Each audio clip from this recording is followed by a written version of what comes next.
ইয়া আইয়ুহাল্লাযীনা আমানু, হে ঈমানদারেরা, লা তাদখুলু বুয়ুতান গায়রা বুয়ুতিকুম, তোমরা তোমাদের ঘর ছাড়া অন্যের ঘরের মধ্যে প্রবেশ করবে না। হাত্তা তাস্তানিসু ওয়া তুসাল্লিমু আলাইহা, যতক্ষণ পর্যন্ত দুইটা কাজ করবে না ততক্ষণ প্রবেশ করবে না। এক নম্বর কাজ হাত্তা তাস্তানিসু, হাত্তা তাস্তানিসু, যতক্ষণ পর্যন্ত তোমরা ইজাজত গ্রহণ করবে না, অনুমতি প্রার্থনা করবে না, ততক্ষণ পর্যন্ত কারো ঘরে প্রবেশ করবে না। এক নম্বর কাজ। দ্বিতীয় নম্বর কাজ হইতেছে ওয়া তুসাল্লিমু আলা আহলিহা, তাদের উপরে সালাম সালাম না দিয়া সেই ঘরের মধ্যে প্রবেশ করবে না। তাহলে ঘরের মধ্যে প্রবেশ করার দুইটা পদ্ধতির, এক নম্বর হচ্ছে ইজাজত নিতে হইবে, দ্বিতীয় নম্বর সালাম দিতে হইবে। এই ইজাজত নেওয়া আর সালাম দেওয়া এটা অত্যন্ত উন্নত শিষ্টাচারের বহিঃপ্রকাশ, ঠিক কিনা বলে? কারণ আপনি আমি যখন কারো ঘরের মধ্যে প্রবেশ করব, সেই সময়ের মধ্যে দেখা যাইবে অবশ্যই অনুমতি নেওয়া লাগবে। অনুমতি নিয়ে প্রবেশ করলে কোনো অসুবিধা নাই, আর অনুমতি ছাড়া প্রবেশ করলে বিরাট সমস্যা। নিজের সমস্যা হইতে পারে, অন্যের সমস্যা হয়ে যাইতে পারে, বাড়িওয়ালার সমস্যা হইতে পারে, অথবা আগন্তুকের সমস্যা হয়ে যাইতে পারে। ইজাজত ছাড়া যখন কেউ প্রবেশ করবে, বাড়ির মানুষগুলি বিভ্রান্ত হয়ে যাইতে পারে, মনে করতে পারে আমার ঘরের মধ্যে চোর প্রবেশ করলো, আমার ঘরের মধ্যে ডাকাত প্রবেশ করলো, আমার ঘরের মধ্যে কোনো না কোনো ক্ষতি সাধন করার জন্য এমন ভাবে চুপ করে প্রবেশ করে ফেললো। অন্যের অবস্থা হচ্ছে যার ঘরের মধ্যে প্রবেশ করতেছে তার ক্ষতি হওয়ার সম্ভাবনা থাকে। কেননা যার ঘরের মধ্যে আপনি প্রবেশ করবেন তার ঘরের মধ্যে ব্যক্তিগত প্রাইভেসি থাকতে পারে, গোপনীয়তা থাকতে পারে। হইতে পারে তিনি সেখানের মধ্যে যেই অবস্থার মধ্যে আছেন, এই অবস্থার মধ্যেই থাকার কারণেই তার লজ্জা হয়ে যাইতে পারে। অতএব আমার আল্লাহ বলেন এমনটা করা যাবে না। নিজের ক্ষতি করা যাবে না, অন্যের ক্ষতি করা যাইবে না। নিজের ক্ষতি, আসলে তুমি ভালো মানুষ, তোমাকে চোর বানায় ফেলবি। নিজের ক্ষতি হইতেছে, আসলে তুমি ভালো মানুষ, তোমাকে ডাকাত বানানো হইবে। নিজের ক্ষতি হইতেছে, আসলে তুমি ভালো মানুষ, তোমাকে মনে করা হইবে। দুরভিসন্ধি নিয়া তুমি সেখানের মধ্যে প্রবেশ করলা, তোমাকে হয়তো সন্দেহ ভাজন বানাইয়া তোমার পিছনে এবার মামলাও হয়ে যাইতে পারে। আর বাংলাদেশের আইন এবং নিয়ম মতো এমন রয়েছে, সন্দেহ ভাজন হিসাব করে পুলিশ তোমাকে 72 ঘন্টা পর্যন্ত এমনিতেই জেলখানায় বন্দি রাখতে পারে। আসলে তুমি একটা ভালো কাজের জন্য গেছো, কিন্তু লোকটা বুঝলো না কেন তুমি গেলা সন্দেহভাজন। আর তার এই সন্দেহের মধ্যে পড়ার কারণে তোমাকে এবার এমন করা হয়েছে, নিজে ক্ষতিগ্রস্ত হয়ে গেলা, নিজের সম্মান নষ্ট হয়ে গেল, সময় নষ্ট হয়ে গেল, অযাচিত ভাবেই সেখানের মধ্যে তুমি হয়তো 3 দিনের জেল খাটলা। এমন হইতে পারে নাকি পারে না? আরো জোরে বলেন। অবশ্যই পারে। তাহলে বোঝা গেল আমার আল্লাহ বলেন বান্দা নিজের ক্ষতি করা যাবে না, নিজের ক্ষতি করতে যেও না। দ্বিতীয় নম্বরে বলা হচ্ছে অন্যের ক্ষতি হয়ে যায়। 1 নম্বর, সেখানের মধ্যে কেউ যদি এমন ভাবে আরাম করতেছিল, মনে করতেছিল জানালা বন্ধ, দরজা বন্ধ, দরজা জানালা বন্ধ অবস্থার মধ্যে যদি কেউ থাকে তাহলে তার ব্যক্তিগতভাবে যেইভাবে মনে চায় সেইভাবে ঘুমাইতে পারে। তবে উম্মতের জন্য নবীর শিক্ষা হচ্ছে, তুমি যখন একা নীরব কামরার মধ্যেও অবস্থান করবে তখনও তুমি আবরুর হেফাজত করবে। এটাই হচ্ছে নিয়ম। কিন্তু বেশিরভাগ মানুষ আবরুর হেফাজত করে না, বরং মনে করে কামরার মধ্যে একা আছি, কখনো কখনো লুঙ্গি সতর খুলে দেয়, কখনো কখনো এমন ভাবে নিজের পর্দার খেয়াল করা হয় না, মনে মনে চিন্তা করতেছেন এই ঘরের মধ্যে কেউ আসবে না। কিন্তু না না, সর্বাবস্থায় সতর্ক থাকতে হইবে। বরং আল্লাহ নবীর শিক্ষা হইতেছে, তুমি যখন ইস্তেঞ্জার জন্য যাইবা তখন তোমাকে সতর্ক থাকতে হইবে। সেই অবস্থার মধ্যেও তুমি প্রয়োজনের বাইরে সতর খুলবা না। উলামায়ে কেরাম শিক্ষা দিতে গিয়া বলছেন, তোমার যদি লুঙ্গি কিছুটা উদাম করতে হয়, যেখানের মধ্যে তোমার ইস্তেঞ্জার যতটুকু প্রয়োজন ততটুকু খুলবে। আর এই কারণে বলে দিতেছেন, ইস্তেঞ্জায় বসার পরও নিজের হাঁটুগুলিকে লুঙ্গি দিয়ে ঢেকে রাখবা। সে যাই হোক, আল্লাহ নবী ফরমান তার ক্ষতি হয়ে যাইতে পারে। একজন মানুষ যেখানের মধ্যে এমন স্বাধীনভাবে ঘুমাইবে এটা জায়েজ আছে, তাকওয়া এটা না। আর সেখানের মধ্যে যদি জায়েজের উপর আমল করতে গিয়া, আরামে ঘুমাইতে গিয়া যদি তার সতর খোলা থাকে, এই অবস্থার মধ্যে যদি কেহ এমন ভাবে ঘরের মধ্যে প্রবেশ করি, তার সতর দেখে ফেললো, একদিক থেকে সতর দেখার কবিরা গুনাহ নিজের হয়ে গেল, অপর দিক থেকে যেই ব্যক্তির সতর খোলা অবস্থায় পাইল, এই মানুষটার মনে এমন লজ্জা হয়ে গেল, এমন শরম হয়ে গেল, কখনো তার দিকে তাকাইয়া কোনোদিন স্বাভাবিকভাবে তাকাইতে পারবে না, বরং লজ্জা পাইবে। মনে হয়ে যে বাহারি তার সামনে আমার সতর খুলে গেছিল, নিজের সতর খোলার অবস্থাটা হয়ে যাইতেছে। তাহলে বোঝা গেল আরেকজনের ইজ্জত নষ্ট হয়ে গেল। তাহলে এক নম্বর ইজাজত দিতে হইবে নিজের ইজ্জতের হেফাজতের জন্য, দ্বিতীয় নম্বর ইজাজত দিতে হইবে অন্যের ইজ্জতের হেফাজতের জন্য। নিজের ইজ্জত অনুমতির মাধ্যমে হেফাজত হয়ে যায়, অন্যের ইজ্জত অনুমতির মাধ্যমে হেফাজত হয়ে যায়। ঠিক কিনা বলেন? এই কারণে আমার আল্লাহ বলেন, হাত্তা তাস্তানিসু। আমার আল্লাহ বলেন অনুমতি নিয়ে নিবা, সেই অনুমতির মাধ্যমে দুইজনের ইজ্জতের হেফাজত হয়ে যায়। দ্বিতীয় নম্বর তার আরো একটা ব্যাখ্যায় বলা হইতেছে হাত্তা তাস্তানিসু। তার দ্বিতীয় আর একটা অর্থের কথা কোরআনে পাকের তাফসীরের মধ্যে বলা হয়েছে, যেখানের মধ্যে বলা হয়েছে তাস্তানিসু, তার অর্থ হইতেছে তুমি এমন ভাবে প্রবেশ করবা যেখানের মধ্যে তোমার আগমন সম্পর্কে তার বার্তা জানায় দিবা। তুমি আসতেছো, সেই জিনিসটা তার ইলমের মধ্যে থাকবে, সে জানতে পারবে আমাকে আমার করে কেউ আসছে। এই অবস্থাটা এই জন্য করতে হইবে, হঠাৎ করে কেউ যদি ঘরের মধ্যে প্রবেশ করে তখন হিতে বিপরীত হয়ে যায়। কেমন হিতে বিপরীত হয়ে যায়? যেমন মনে করেন কেউ যদি হঠাৎ ঘরের মধ্যে প্রবেশ করে, আগে থেকে জানান দেওয়া হইল না, আর হঠাৎ প্রবেশ করার কারণে যেই মানুষটা ঘরের মধ্যে অবস্থান করতেছে, হইতে পারে একজন আগন্তুক হঠাৎ ঘরের মধ্যে প্রবেশ করার কারণে ভয় পাইয়া যাইবে। আমার আল্লাহ বলেন কাউকে ভয় দেখানো যাবে না, কাউকে কখনো এমন ভাবে এমন বিব্রতকর অবস্থার মধ্যে ফেলে দেওয়া যাবে না।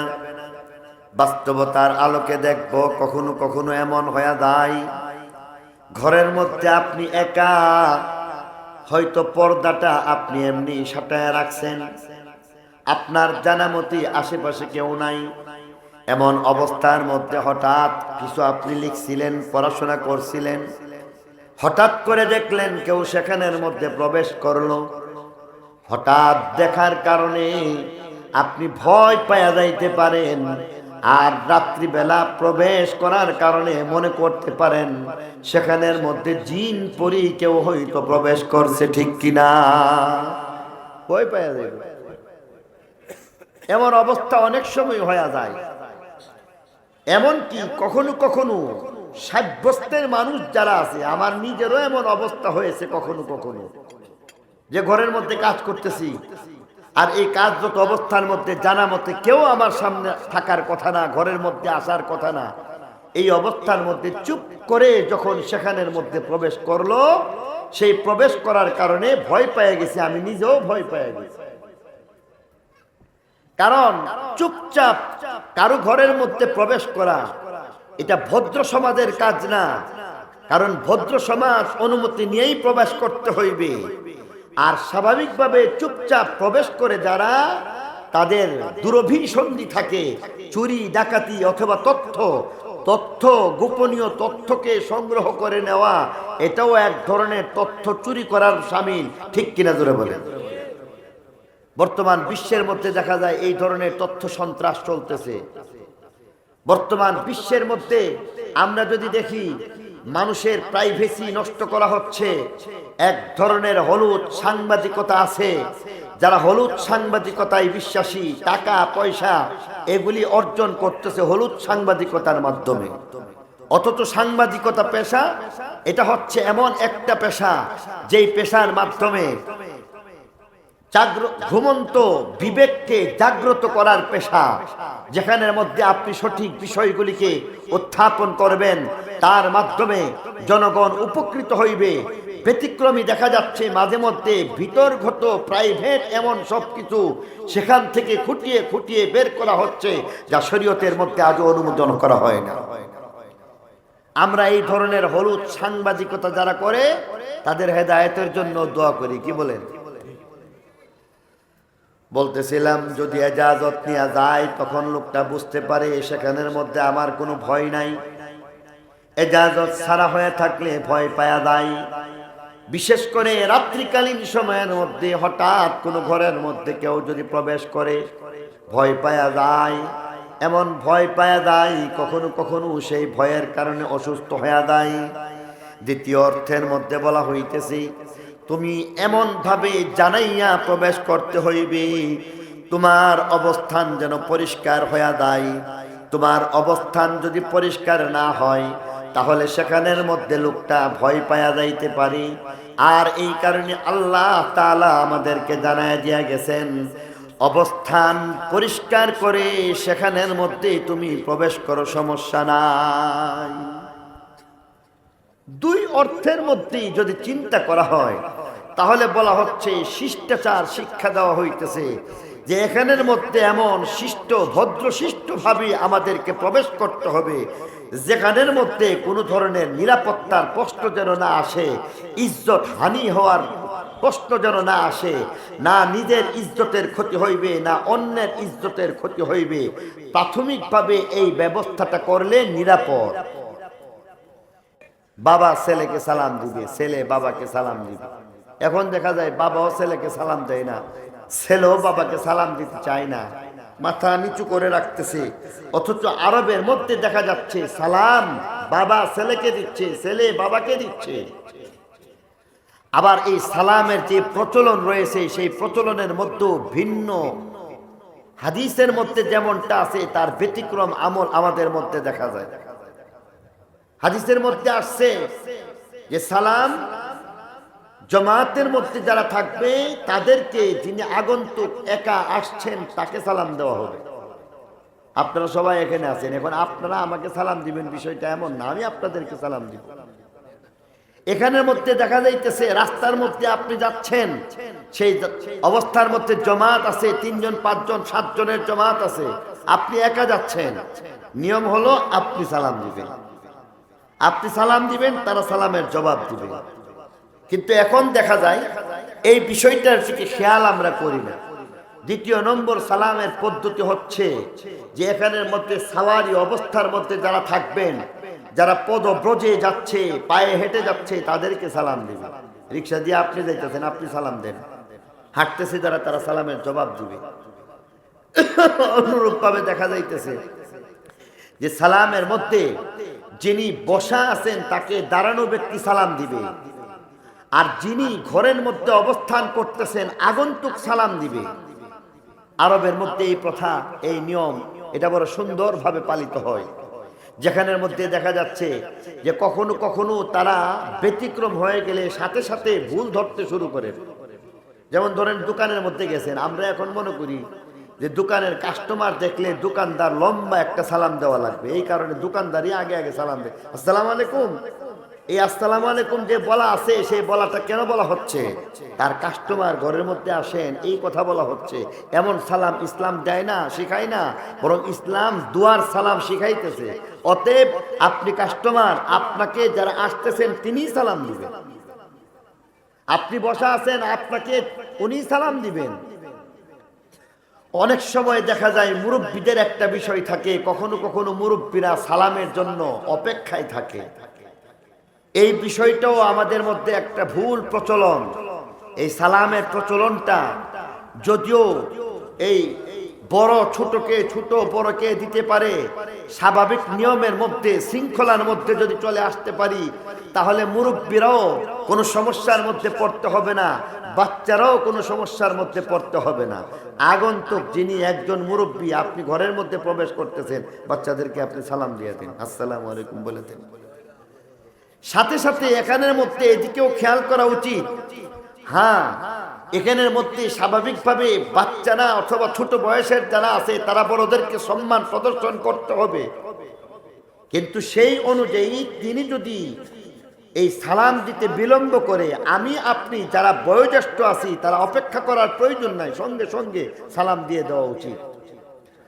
আল্লাহ রাসূল সালামের প্রচলনের জন্য এমন ভাবে তাকিদ দিয়েছেন, সাহাবায়ে কেরাম সালামের এমন প্রচলন করছেন যে একটা গাছকে আড়াল করছেন, একটা গাছকে আড়াল করে ঘুরে আসছেন, সালাম দিচ্ছেন, মুসাফা করছেন। আর এই সালামের মাধ্যমে শান্তির বার্তা এমন ভাবে পৌঁছায় দিয়েছেন, এর চাইতে সুন্দর শিষ্টাচার আর কিছু হইতে পারে না।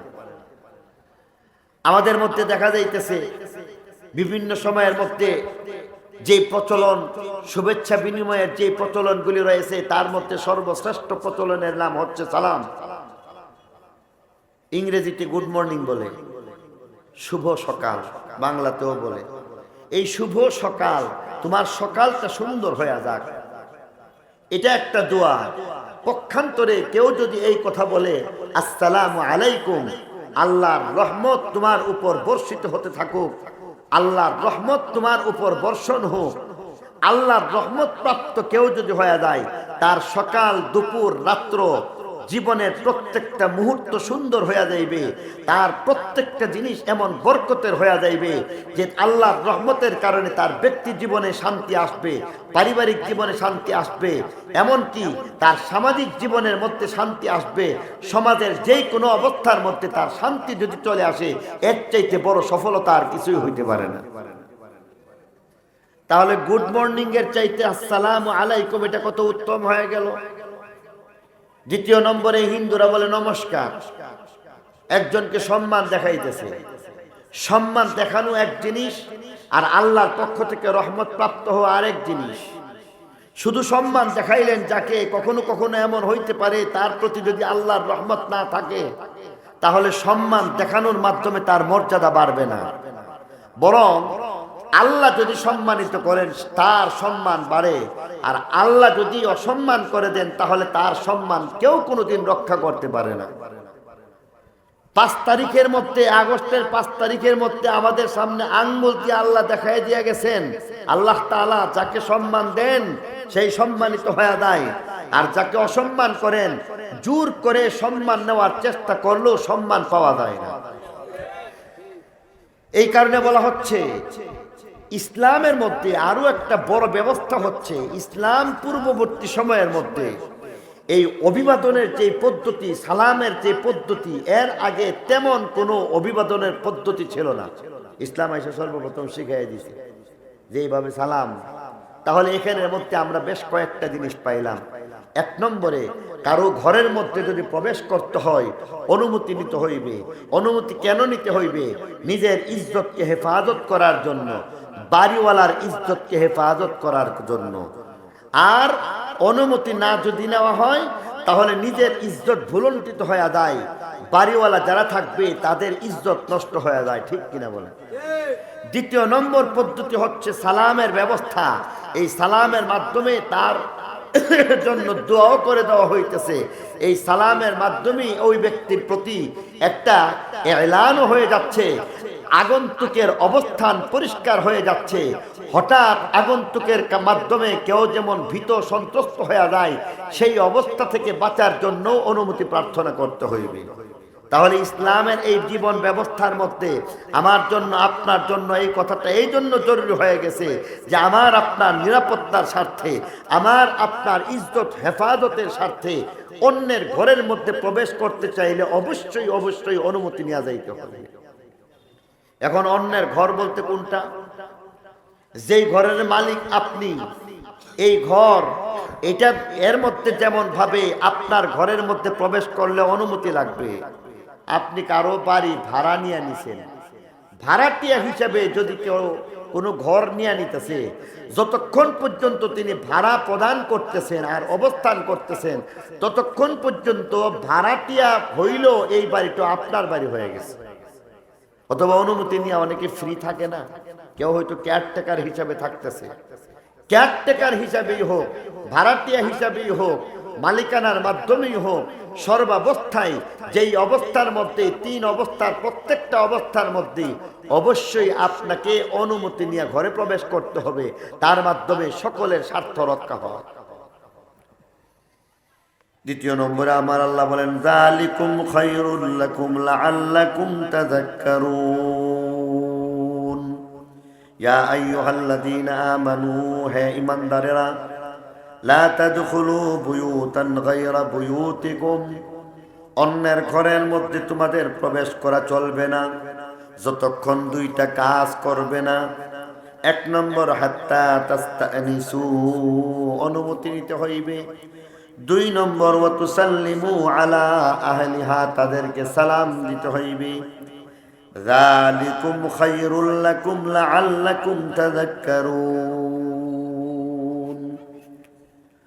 ফাইন লাম তাজিদু ফিহা আহাদান ফালা তাদখুলুহা হাত্তা ইউযানা লাকুম।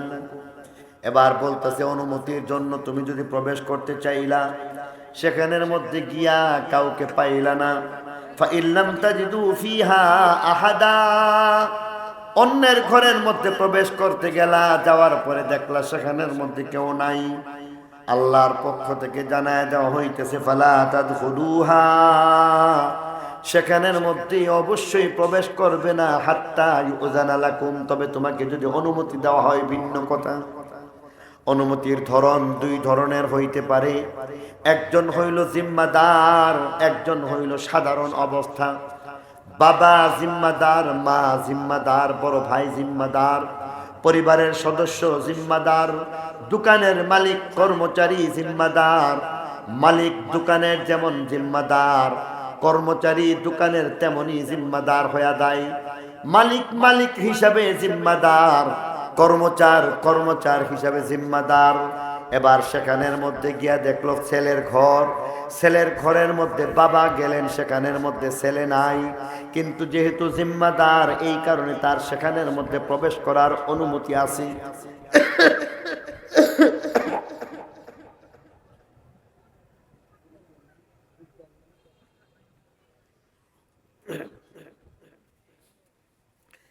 সেখানের মধ্যে অনুমতি আছে। কর্মচার যেহেতু সব সময় সেখানের মধ্যে আসা যাওয়ার অনুমতি আগে থেকে রয়েছে, সেই কারণে কর্মচার সেই ঘরের মধ্যে প্রবেশ করবে, কোনো সমস্যা নাই। স্বামী স্ত্রী একজন আরেকজনের জিম্মাদার, অতএব স্বামী স্ত্রীর ঘরের মধ্যে, স্ত্রী ঘরের মধ্যে অনুমতি ছাড়াই যাইতে পারে। ঠিক কিনা বলেন? উস্তাদ ছাত্রের জিম্মাদার, অতএব ছাত্র কোনো ঘরের মধ্যে ছাত্রাবাসের মধ্যে অবস্থান করতেছে, সেই ছাত্রাবাসের মধ্যে অবস্থান করলে প্রয়োজনের খাতিরে যদি সেখানের মধ্যে দায়িত্ব পালনের প্রশ্নে যদি প্রবেশ করতে চাই করতে পারবে, তবে সর্বাবস্থায় যতক্ষণ পর্যন্ত অবস্থান সম্পর্কে অনুমিত হইবে না, জানতে পারবে না, ততক্ষণ পর্যন্ত প্রবেশ করা উচিত না। এই কারণে বলতেছে কুফা ইল্লাম তাজিদু ফিহা আহাদা, সেখানের মধ্যে কাউকে যদি না পাও, ফালা তাদখুলুহা হাত্তা ইউযানা লাকুম, যতক্ষণ অনুমতি পাইবা না ততক্ষণ পর্যন্ত সেখানের মধ্যে তুমি, যতক্ষণ অনুমতি পাইবা না, অনুমতি না পাওয়া পর্যন্ত সেখানে তুমি প্রবেশ করবা না। আর অনুমতি চাইছো, অনুমতি পাইছো না, সেই অবস্থাতে কি করবা? ফাইন কিলা লাকুম ফারজিউ, ফাইন কিলা লাকুম ইরজিউ ফারজিউ হুয়া আযকা লাকুম, যদি তাকে বলা হয় ইরজিউ, ফিরে যাও, অর্থাৎ এমন অবস্থার মধ্যে আছি যেই অবস্থার মধ্যে তোমার প্রবেশ করা ঠিক হবে না, আমি ব্যক্তিগত কোনো কাজের মধ্যে লিপ্ত আছি, অতএব ব্যক্তিগত কাজের কারণে তোমাকে অনুমতি দিতে পারতেছি না, তুমি ফিরে যাও। সেখানের মধ্যে এমন কথা বলবা না, আমি হইলাম তোমার একজন আপনজন, আমি হইলাম তোমার আত্মীয়, আমি হইলাম তোমার একজন প্রিয় মানুষ, বন্ধু বান্ধব, এই বন্ধু বান্ধবের অজুহাত দেখাইয়া সেখানের মধ্যে যাইবা না। জেনে রাখো, কখনো কখনো মা সন্তান থেকে, সন্তান মা থেকে, এমনকি স্বামী স্ত্রী থেকে, স্ত্রী স্বামী থেকেও পর্দা করা লাগে, এটা ক্ষেত্র বিষয়। অতএব তোমাকে যদি বলা হয় ফিরে যাও, এরপরও যেন এমনটা না করো যে না না 5 মিনিট আপনার সাথে কিছু কথা বলতে চাই। বিশেষ করে কখনো কখনো এমন অবস্থার সম্মুখীন হয়ে যায়, উলামায়ে কেরামের মধ্য হইতে, আজকে তো অলিপুরি হুজুরের একটা ঘটনায় বলা যাইতে পারে। অলিপুরি হুজুর নিজেই কোন এক বয়ানের মধ্যে বলছেন, বয়ান শেষ করছেন, হুজুর তো স্বাভাবিকভাবে লুঙ্গি পরিধান করেন, লুঙ্গি পরিধান করেন, এই অবস্থার মধ্যে যাইতেছেন, লুঙ্গি পরতেছেন, এক হাতে লুঙ্গি ধরে রাখছেন, আরেক হাতে এক লোক দৌড়ে আসছে মুসাফা করার জন্য, আর মুসাফা করতে গিয়া বলতেছেন যে ভাই আমি লুঙ্গি পরতেছি, হুজুর একটু মুসাফা করে ফেলাই, আরে আমি লুঙ্গি পরতেছি, এরপরে বলতেছেন একটু মুসাফা করে ফেলাই। এমন অযাচিত কোনো আবেগ দেখানো কোনো অবস্থাতেই ঠিক না। এখানের মধ্যে আরো একটা বিষয়, সকলের অবস্থান এক না। আপনি আর আমি স্বাভাবিক অবস্থাতে মুসাফা করা এটা সওয়াবের জিনিস, কিন্তু কোনো কোনো সময় কারো কারো ক্ষেত্রে, সকলের জন্য নয়, কারো কারো ক্ষেত্রে মুসাফা করাটা তার কষ্টের কারণ হয়ে দাঁড়ায়। যেমন মনে করেন আমাদের হুজুরের কথাই বলা যায়, উনি বড় বড় মাহফিলের মধ্যে যান, সারা দেশের মধ্যে ওনাকে যাইতে হয়। এমন অনেক জায়গা আছে যেখানের মধ্যে মানুষ 5 বছর 5 বছর 10 বছর 10 বছর পর্যন্ত চেষ্টা করে একবার হযরতকে নিতেছে, সেখানের মধ্যে হাজার হাজার মানুষ হয়ে যায়। আমাদের এলাকার মধ্যে স্বাভাবিকভাবে মানুষের সংখ্যা ওয়াজ মাহফিলে কম হয়, উত্তরবঙ্গের মাহফিলগুলির মধ্যে দেখা যায় এই ধরনের 5-7টা প্যান্ডেলের সমান একটা মাহফিলের মধ্যে হয়ে যায়। সেখানের মধ্যে যদি হুজুরকে সুযোগ দেওয়া হয়, হুজুর যদি বলেন যে মুসাফা করো, তাহলে হুজুরের চামড়া আর তালাশ করে পাওয়া যাবে না। 10 জনে যদি আদর করে দেয় তাহলে পিঠের চামড়াও নাকি থাকে না, জান বাঁচানো কঠিন হয়ে যায়। একজন মানুষ যখন এমন পরিস্থিতির সম্মুখীন হয়ে যায় যেখানের মধ্যে মুসাফা করার কারণে কারো কষ্ট হচ্ছে, সেখানের মধ্যে আপনি কষ্ট দিয়া সওয়াব কামাইবেন, ইজায়ে মুসলিমা হারাম বলা হয়েছে, মুসলমান হয়ে আরেক মুসলমানকে কষ্ট দেওয়া হারাম। আপনি এখানের মধ্যে মুসাফা কইরা তাকে যদি এমন বাস্তবিক করতে কষ্টের মধ্যে ফেলে দিতেছেন, জানিয়া বুঝিয়া এমন কাজ করা আপনার জন্য অবশ্যই হারাম হয়েছে। অতএব এইসব কিছু করা যাবে না। বলতেছিলাম এখানের মধ্যে অন্যের ঘরের মধ্যে যখন এমন থাকবে, তো অযাচিত আবেগ নিয়ে কখনো কখনো এমন যেন না করি, বরং যদি বলা হয় ফিরে যাও, সাথে সাথে ফিরে যাওয়া উচিত।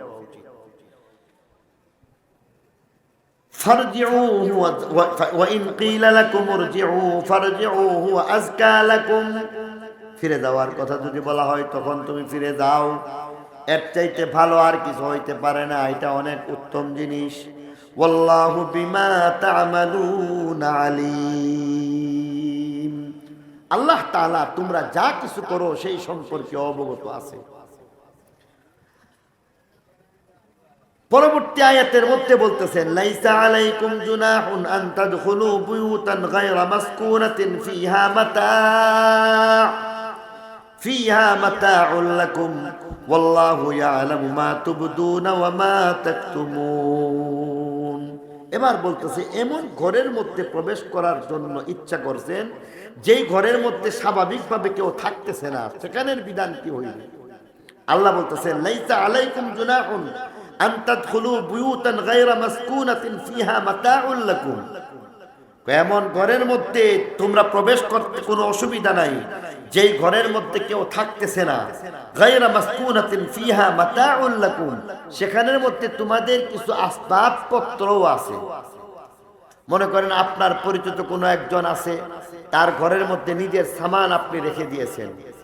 আপনার সামান আপনি নেওয়ার জন্য আপনি যদি আপনার আপনজন যার ঘরের মধ্যে সামান রেখে দিয়েছেন সেখানের মধ্যে সেই সামানাগুলিকে আনতে চাইতেছেন, সেই অবস্থার মধ্যে গিয়া যদি দেখেন বাড়ির মালিক নাই, তাহলে সেখানের মধ্যে অনুমতি আছে, আপনি অনুমতি ছাড়াই সেখান থেকে আপনার মাল আপনি নিয়ে আসবেন। তবে কোরআনের প্রথম বিধান অনুযায়ী যদি আপনি এমনটা করেন, সেখানের মধ্যেও যেহেতু মালিক অবস্থান করতেছে না, অতএব আপনি অনুমতি না নিয়ে অপেক্ষা করেন, এটাই হবে উচিত। আর হ্যাঁ, যদি এরপরও আপনার তাড়াহুড়া আছে, শায়েস্তাগঞ্জের রেল স্টেশনের মধ্যে জয়ন্তিকা দাঁড়ায় রয়েছে, এখন দোকানের মধ্যে আপনি মাল থয়ে রাখছেন, এখন যদি আপনি এখানের মধ্যে চিন্তা করেন যে এই মালিক আসবে, মালিক আসার পরে আমার সামান তার থেকে নিয়ে তারপরে গাড়ি ধরবো, এদিক দিয়ে সিগন্যাল ক্লিয়ার করে দেওয়া হয়েছে, কিছুক্ষণের মধ্যে যদি অপেক্ষা করেন আর গাড়ি যদি চলে যায়, সামানের কারণে আপনি বিরাট ক্ষতির সম্মুখীন হয়ে যাইবেন।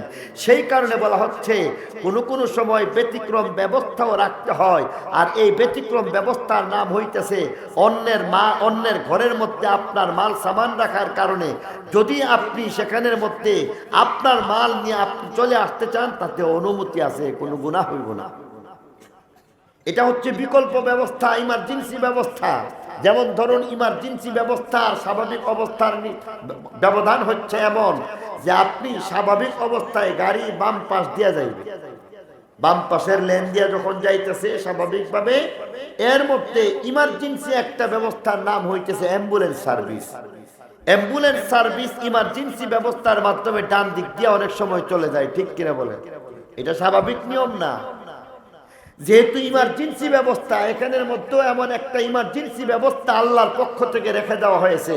অন্যের ঘরের মধ্যে রাখছো, তিনি নাই, সেখান থেকে তোমার মাল নেওয়া দরকার, আর না নিলে তোমার ক্ষতি হয়ে যাইতেছে, গাড়ি মিস হয়ে যাইতেছে, অন্য কোনো ক্ষতি হয়ে যাইতেছে, তখন তোমার জন্য অনুমতি আছে, সেখান থেকে মাল নিয়ে যাও। এর মধ্যে উত্তম ব্যবস্থা হচ্ছে এটাই, সেখানের মধ্যেও তুমি যদি প্রথম ব্যবস্থার মধ্যে থাকো তাহলে এটা ভালো। ইমার্জেন্সি সবসময় ব্যবহার করা উচিত না। যেমন তালাকের ব্যবস্থা, উদাহরণ হিসেবে আরেকটা ব্যবস্থার নাম হইতেছে তালাক ব্যবস্থা। অনেক সময় এমন বলা হয়, বিশেষ করে বলা হইতেছে তালাকের যে ব্যবস্থা আছে, তালাকের মধ্যে অনেক সময় প্রশ্ন করেন 3 তালাক হয়ে যাওয়ার পরে হালালায়ে শরিয়া ছাড়া অথবা অন্যের ঘরে বিবাহ দেওয়ান ছাড়া স্বাভাবিকভাবে আবার ফিরে আনার ব্যবস্থা কোনো অবস্থাতে নাই। এটা কেন করা হলো? এটা এই জন্য করা হয়েছে, এই ইমার্জেন্সি ব্যবস্থার মাধ্যমে আল্লাহ তাআলা একটা ব্যবস্থা, তালাকের যেমন ইমার্জেন্সি ব্যবস্থা রাখছেন, এটার মধ্যে পরপর 3টা সুযোগ দেওয়া হয়েছে। কেউ যদি 1 নম্বর পথকে যদি অনুসরণ করতে ব্যর্থ হয়ে যায়, 2 নম্বর পথ ব্যবহার করবে, 2 নম্বর পথে যদি ব্যর্থ হয়ে যায়, 3 নম্বর পথ ব্যবস্থা করে দেওয়া হয়েছে। এরপরও যদি এমন হয়ে যায় যে সে 3 নম্বরের মধ্যেও ভুল করে ফেলছে, এবার তাকে বাঁচাইবার জন্য এমন ইমার্জেন্সি ব্যবস্থা করা ছাড়া আর কোনো ব্যবস্থা নাই। যেমন একজন মানুষ মৃত্যুর কোলে ঢলে পড়তেছে, বিষ খেয়ে ফেলতেছে, তখন তাকে যেমন ভাবে ঘু আর পায়খানা খাওয়াইয়া তাকে কোনো কোনো সময় বমি করাইয়া তাকে বাঁচাইবার চেষ্টা করা হইতেছে, ঠিক তেমনি ভাবে 3 তালাকের পরে হালালায়ে শরিয়ার সহি যে পদ্ধতি রয়েছে, এই পদ্ধতিটা একমাত্র মানুষের প্রতি ঘৃণা সৃষ্টি করার জন্য, যেন কোনো অবস্থাতেই 3 তালাকের দ্বারস্থ কেউ না হয়। এখানের মধ্যে এমন একটা ব্যবস্থা করে দেওয়া হয়েছে, وليس عليكم جناح أن تدخلوا بيوتا غير مسكونة فيها متاع لكم والله يعلم ما تبدون وما تكتمون আল্লাহ তাআলা তোমরা যা কিছু প্রকাশ করো আর যা কিছু গোপন করো সব সম্পর্কে অবগত আছেন। সার সংক্ষিপ্ত আলোচনা যদি বলা হয় তাহলে এখানের মধ্যে যেই বিষয়গুলি বলা হয়েছে, এক নম্বরে বলে দেওয়া হয়েছে কাহারু ঘরের মধ্যে বিনা অনুমতিতে প্রবেশ করা যাবে না।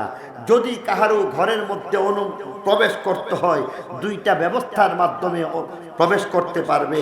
এক নম্বর তার থেকে অনুমতি সাপেক্ষে, দুই নম্বর তাকে সালাম দেওয়া সাপেক্ষে। এই পদ্ধতির মাধ্যমে প্রবেশ করলে এটা শিষ্টাচার হয়ে যায়, ভদ্রতা হয়ে যায়। এর ব্যতিক্রম করলে ক্ষতির সম্মুখীন হয়ে যায়, নিজের ক্ষতি অন্যের ক্ষতি হয়ে যায়। দ্বিতীয় নম্বরে বলা হয়েছে যেই ঘরের মধ্যে কাউকে খুঁজে পাওয়া যাচ্ছে না সেই ঘরের মধ্যে যদি প্রবেশ করতে হয় তাহলে সেখানের মধ্যে অনুমতি সাপেক্ষে প্রবেশ করতে পারবে, আর যদি তাকে অনুমতি না দেওয়া হয় ফিরে যেতে হইবে। তিন নম্বরে বলা হয়েছে যেখানের মধ্যে অন্যের ঘরের মধ্যে মাল রাখা হয়েছে আর সেখানের মধ্যে যদি এমন মালিক উপস্থিত না থাকে আর নিজের অতীব প্রয়োজনের সময় প্রবেশ যদি করতে হয় তাহলে বিনা অনুমতিতেও সেখানের মধ্যে প্রবেশ করা সম্ভব। তবে সবচেয়ে উত্তম ব্যবস্থা হচ্ছে অনুমতি সাপেক্ষে সেখানের মধ্যে প্রবেশ করা। তাহলে এতক্ষণের আলোচনার দ্বারা আমরা মোটামুটি দুইটা বিষয়ের মধ্যে তিনটা জিনিস জানতে পারলাম। ঘরের মধ্যে প্রবেশ করার নিয়ম পদ্ধতি জানলাম, ঘরের মধ্যে প্রবেশ করতে গিয়ে বাধাপ্রাপ্ত হইলে তার নিয়ম জানতে পারলাম, অন্যের ঘরের মধ্যে নিজের প্রয়োজনীয় আসবাবপত্র রেখে দেওয়ার পরে বিনা অনুমতিতে প্রবেশের কি নিয়ম হইতে পারে তারও ব্যবস্থা সম্পর্কে আমরা অবগত হইলাম। আশা করি এই বিষয়গুলির প্রতি আমরা সকলেই খেয়াল করব। বর্তমান সময়ের মধ্যে আমরা এই বিষয়গুলির খেয়াল করি না। আল্লাহ তাআলা আমাদের সকলকে কথাগুলি বুঝা মানা আমলের তৌফিক দান করুক।